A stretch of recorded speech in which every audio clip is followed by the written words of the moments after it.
నమస్కారం. కేవీఆర్ న్యూస్కు స్వాగతం. నిర్మల్ జిల్లా బహింస మండలంలోని మాంజ్రి గ్రామానికి చెందిన సిడమైన చక్రధర్ యాదవ్ అనే యువ రైతుకు చెందిన 2 ఎకరాల శనగ పంటను ఆదివారం రాత్రి గుర్తు తెలియని వ్యక్తులు అగ్ని పెట్టి దగ్ధం చేశారు. 2 ఎకరాలు వేసిన శనగ పంటను నుర్బడి కోసం కుప్పవేసి ఉంచగా రాత్రి సమయంలో దగ్ధం చేసినట్లు బాధితుడు సిడబై చక్రధర్ యాదవ్ ఆవేదన వ్యక్తం చేశారు. 25 క్వింటాల వరకు శనగ పంట దిగుబడి వచ్చేదన్నారు. కాలిపోవడంతో ఆయనకు 1,50,000 రూపాయలు నష్టం జరిగిందని రైతు వాపోయాడు.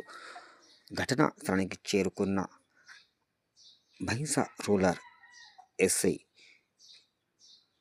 కేసు నమోదు చేసి దర్యాప్తు చేశారు. కుటుంబీకులు కన్నీరు పెట్టుకున్నారు. నమస్తే, నా పేరు సిడమైన చక్రధర్ యాదవ్. మాంజ్రి విలేజ్, బైన్సా మండల్, నిర్మల్ జిల్లా. నాకున్నటువంటి 4 ఎకరాల చేనులో 2 ఎకరాలకు గాను మొక్కజొన్న వేసుకున్నాను. మరో 2 ఎకరాలు శనగ పంట వేసుకున్నాను. గత వారం రోజుల నుంచి ఈ ఇంటి వాళ్ళమే కోత చేసుకోవడం జరిగింది. అలాగే వర్ష సూచన ఉందని ఏం చేసినామంటే నిన్న మొత్తం కుప్ప వేసుకొని ఈరోజు మిషన్ పట్టేది ఉండే, కానీ రాత్రిపూట గుర్తు తెలియని వ్యక్తులు ఎవరో నా శనగ కుప్పకి పట్టించడం జరిగింది.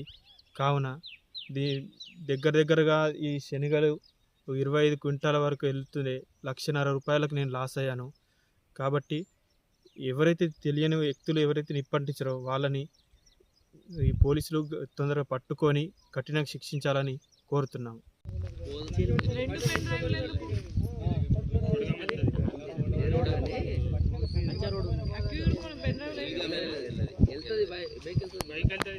నిన్న ఎత్తు ఉండే కదా, ఏం ఎత్తు కనబడతలేదని బ్యాటరీ వేసి చూసేసరికి మొత్తం బూడిద కనబడేసరికి నాకు కాల్ చేశాను.